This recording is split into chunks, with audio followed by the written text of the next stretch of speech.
I'm Detective Anthony Chandler. This is Sergeant Bob Nilsson. We're with the Homicide Cold Case Unit for Metro Nashville Police, and we've been heading up the investigation into Riley's disappearance. As Mr. Flagg said, we've been in contact with him since the very beginning, coordinating what we could as far as with the family's active participation in locating Riley. That has been, and to this day remains, the top priority. There has not been any evidence that has come forward to change this to an ongoing criminal investigation at this time. Regardless of what else has been put out there, there are several leads that we are following up with on a constant basis and an influx of information that is coming forward at all times. We are going through every single piece of that information, but the priority remains locating Riley. As he said, I'm Sergeant Nielsen. I gave a briefing to our chain of command all the way up to Chief Drake yesterday. They're well aware of where we are with the investigation at this point, as well as the resources. We do have our boat going back in the water this afternoon, along with members of the Urban Search and Rescue team that will be combing the area, researching the area. It's been mentioned already today, and it's also been asked, things like, why was that card found and why didn't we find it? As Mr. Flagg pointed out, there's a lot of variables in these investigations, and if you've not been skilled or trained or experienced in these investigations, you don't understand a lot of these things. As Don Aaron put out the other day, when we start a missing person investigation, we're looking for a person, we're looking for a body. We're not looking for small pieces of evidence. Can we miss some things? Sure. But our primary goal is to find Mr. Strain and bring him home safely. Think of it like a large crime scene. A lot of times you have to deal with the victims first before you can go back and start looking for those precise pieces of evidence. Okay, that's kind of our focus here. We're looking for Mr. Strain, then we go back and look again. And because these two ladies over here were kind enough to volunteer their time and helped us by finding that, now we can do a more refined search with our Urban Search and Rescue, which is what they're going to be doing this afternoon. And as Mr. Flagg said, with a lot of volunteers, if you're coming down to volunteer, understand it is very treacherous terrain. That's why we're using Urban Search and Rescue and not just anyone on the street, because our people are trained, they're equipped, they have everything that they need to conduct these searches. You won't even see a patrol officer go to some of these areas that are more treacherous. Why? Because they don't have the rappelling equipment and things of that nature. So we're utilizing all the resources we can. We've also going to be reaching out to Office of Emergency Management. They've been helping us quite a bit. Over the weekend, they've been back out with a boat, divers, cadaver dogs. They run sonar. Our boat has sonar. It's the same stuff. People have asked about TBI. It's the same resources they have. So there's not been a need for us to get additional assistance from these other agencies. However, like Mr. Flagg, Cajun Navy, they have that experience. They want to volunteer their time. They've been very gracious in talking with us, saying they're going to help us out. Not a problem at all. But again, if you have a structured organization like United Cajun Navy, you have the safety protocols in place, you have the equipment and the resources to utilize to conduct that search, as well as to make certain everybody's safe doing that. We're going to continue to search. We're still filtering all the Crime Stoppers tips, as Detective Chandler said. I cannot stress enough the volume of information we've gotten. We've had people get frustrated with us because they'll call us, say, on a Monday, and they don't know why we haven't gotten back to them on Monday. And I've had to explain to them, we have to weigh every piece of evidence we get, or information rather, evenly. We can't just jump to the top, because quite honestly, there's a lot of tips that we're getting that are not tips.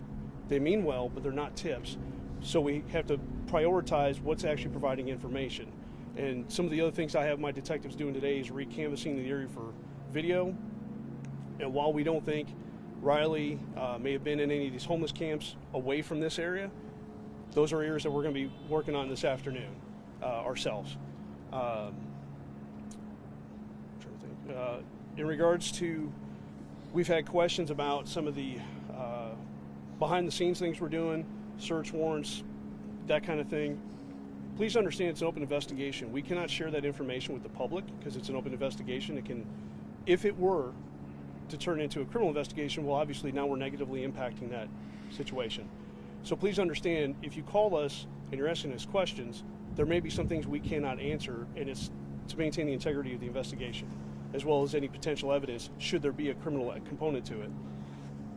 I would also ask, as Mr. Flagg and everybody has, if you have questions for the family, you want to help the family, that's great, but please also respect their privacy. These kinds of incidents that happen, sometimes people with the best of intentions don't know the best way to approach people, and it can cause more stress for the family, so please be mindful of that. What am I missing? I don't think. One of the other things I wanted to make sure everybody understood, all the businesses and everybody we have asked for assistance as far as video or any other information, we have had absolute cooperation from everybody involved. There has never been a time to where anyone has had any issue in giving us any other information. To go along with what Mr. Flagg said, I know earlier I said this is not a criminal investigation this time. Should we uncover something that would change that, it's important that we go through one centralized source to where we know we can then change the manner in which we're searching and can start to conduct that in the proper manner. So if you do want to volunteer, we welcome all eyes to come help try to find Riley. But if we stumble across something to where we need to change the direction of the investigation, it is important that it's through one coordinated source and they're able to get the information back to us so we can adjust accordingly. I think the only thing I would like to add before we open up the questions is one of the concerns people have called in multiple times about is that he was, Riley was being chased, he was being followed. We have seen no evidence of that. We've been through the video multiple times, and that is the reason why we released that body camera footage, because that officer had an interaction with him, and we've talked to other people that have indicated to us there was no injuries on Mr. Strain when they observed him, and there was no indication that he was running from anything or he was in fear. There's been a lot of misconceptions, a lot of misinformation out there, and we're putting out everything we can to dispel all of those misconceptions. We're happy to answer those questions, but again, people are taking what has already been put out, what the media's put out, and then putting their spin on it, calling back with Crime Stoppers tips that are not actually tips. They're their theory on what happened. We love people calling in and helping us, but we need actionable leads that we can follow up on. So please understand too, when you don't see us, like my detectives out in the field constantly, it's because we're trying to prioritize those tips that we're getting to find what's actually useful information that we can follow up on, because sometimes we get tips that we can't follow up on. It's just a statement somebody's making. So with that, you have a question, ma'am? Yes, sir. So the credit card being discovered separated from wherever Riley is and potentially separated from his wallet, some would say that could potentially go either way. Sure, maybe it just fell out and he didn't even realize, or maybe it was forcefully removed. So how do you decide which it is and which side to lean on, whether missing person versus criminal? Because a lot of folks would say, well, that could certainly indicate, or lay people would say, that could certainly indicate criminal activity. Once we recovered the card, it was secured and processed properly to where it can be examined as far as going into a criminal matter at a later time if it's so needed. How does the United Cajun Navy fit into MNPD's command structure? We pretty much allow our people with the emergency contingency section and USAR to coordinate with them, because we do cold case investigations. We don't handle that part, so our job is typically to get them in touch with them and let them coordinate between the two, because they have the knowledge and expertise and they know how to communicate with one another and schedule with each other what they're going to do, how they're going to do it. It would be kind of a moot point for us to step in the middle of that, other than to act as a liaison to get them in contact with one another. You said get them in touch with them. With one part of our department that handles like the urban search and rescue and the boat searches and everything, we get that unit in contact with Mr. Flagg. So they're coordinating their efforts. That's what we plan on, because our resources are coming back out this afternoon, and that's kind of our goal is with Mr. Flagg here today, is get him in touch with the supervisors over in that unit so they can make that coordination. And then at what point would your office decide to no longer continue the investigation? Until we have no other actionable leads. But because we work cold case, we continue working it until we just have nothing. And as new information comes in, we continue to pick it right back up and go right back to it. This is not going away. This is not going away anytime soon. And I have detectives that work cold case homicides that are decades old, and we continue to work on those. In fact, one of my detectives has been able to close 2 of them last year. So I say that to say this isn't going away. We keep going until we have absolutely nothing, no new tips, no traces of anything to follow up on. But until that happens, we're still going to be out here doing everything. How would you describe the actionable leads in front of MNPD right now? In what regard? You said we're going to keep going until we have no action. Meaning if somebody calls in with a theory, okay, that's one thing. But unless they're giving us information like a name, a location where they saw a suspicious person, thought they saw a piece of an item that belonged to Riley, that doesn't help us. So we have to filter through to look for the things they're saying, hey, around this time I saw John Doe at this location. He might have been wearing a similar shirt, or maybe he was talking around. That's actionable. That's something we can follow up on. We can look for video cameras in the area. But when they just say, I just saw a homeless guy in the area, that doesn't help us because it's nothing we can follow up on. Does that help? So enough of those actionable leads are still coming in right Yes, now? sir. Yes. Yes, sir. And actually, that's why we were late coming up here, is because we've been following up on more of those. When we last heard from you guys on Thursday, you were still waiting on cell phone and Apple Watch data. Have you received all of that at this point? And if you have, what have you been able to find from it? At this point right now, what we have originally from Apple is what we're working off of, and all of the location data is what we've already released. So at this point in time, that's the same information we're going to be working off of. I have a simple question. On the video that I saw, a lot of people were around, and they could have done something to help this young man. And maybe we should push the national. If you see that happen, don't be afraid to help somebody. I mean, literally, on that video, I saw a lot of people. They saw how drug-like I was. It could have been stopped. Somebody could have said, hey, man, help, are you okay? Especially once you see somebody falling. You know, you're 100% correct. And unfortunately, that is the state of our society I know, everybody's today. scared to help somebody. And instead of I agree with you 100%. You know, Nashville population, if you see something, say something or do something. yeah. Simple as that. Because I watched that and I'm like, nobody did anything to say, hey man, this guy shouldn't be out walking around like this. Right, right. So, Any other questions? God bless you guys, all right? Say your name and spell it one more time and your title. I'm Detective Anthony Chandler, Chandler. I'm Sergeant Robert Nielsen, Nielsen. Metro National Police Department, Cold Case Unit. You had a question, sir? Could you all just go over again what it is that you say that there's no sign of foul play and this is not doing a criminal investigation at this time?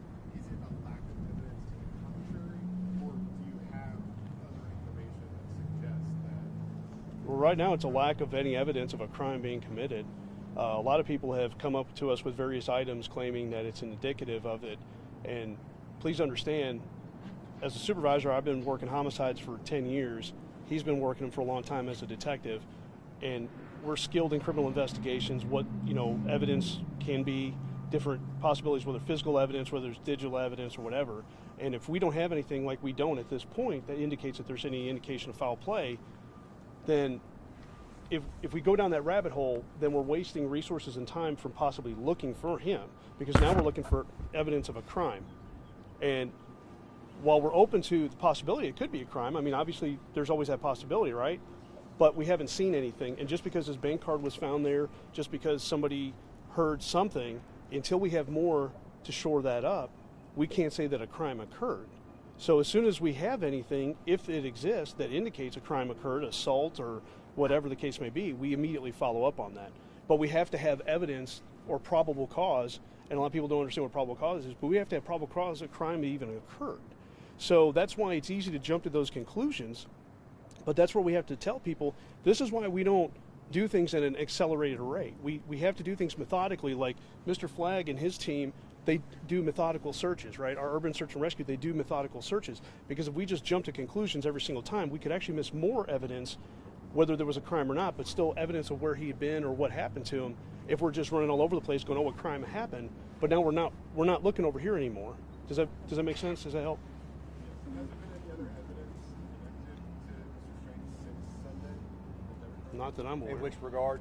As far as physical evidence, is that the only? No, outside the debit card, sir. that's the only physical evidence we have right now. Oh, and somebody did find a phone, but I just want to put out there, it is not a phone that he had. He had an Apple phone. This was a Google Android phone. So I know that that's been a question that's come up as well. I just want to go ahead and clarify that. Sorry, you said someone found a phone. Yes, ma'am. They found it in the vicinity. They brought it to us immediately while we were out there Sunday. We did collect it just because we don't know who it belongs to. Don't know if it is in relation to this case. But right now, it's not his phone. We know that because we know he had an Apple phone, Apple Watch. This was an Android device. Who were the last transactions traced back to when that came from? They were all on Broadway.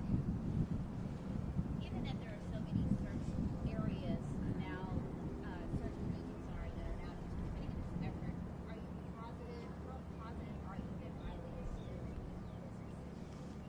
Well, we're not, but we're searching everywhere. last Friday we got a call that they thought they saw him up towards the Titans practice field somewhere, and we went out there and looked. So we're not just limited to here, but when we have somebody go missing, you have to start with the last place they were seen.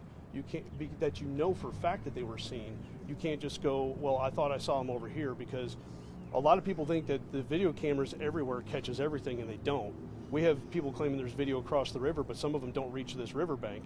So if we start searching over there, but we don't know he was over there, but we know he was on this side of the river, this is going to do us more good, because that's going to allow the people that are trained in doing searches to have a starting point and have more tangible things to look at, as opposed to just going around and speculating which areas he could be.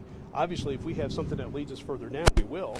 But right now, that's why the areas that they're focusing on is this immediate area, because we know for a fact that was his last known point of contact with anyone.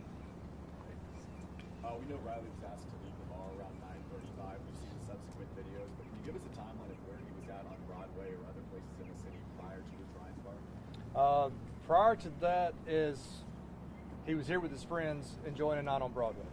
Our focus begins when he leaves from that location, and then he starts going up 3rd Avenue to Church Street and proceeds over the Gay Street corridor right below us, because that's where he went missing. But there was a big question of whether or not he was overserved on Broadway. When Ryan's bar came out and said he had one drink. Were there other bars that he was at that you guys were looking into on whether or not he was overserved? We're pulling video surveillance from every location that we're aware that he was at.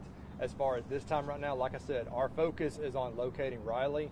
Anything subsequent from that will be followed up once we've concluded that part. And unfortunately, we're going to have to kind of end it there for us. We have some follow-ups we have to do right now, but our PIO office will definitely be putting out more information as we get it. The family, we've been in contact with them and updating them as soon as we can. So appreciate your time. And if you have any other questions in the meantime for our department, please focus them to our PIO for today. Thank you. No problem. Thank you, Mr. Fly. Yes, sir. Brian Gilbert, I'm Riley's father.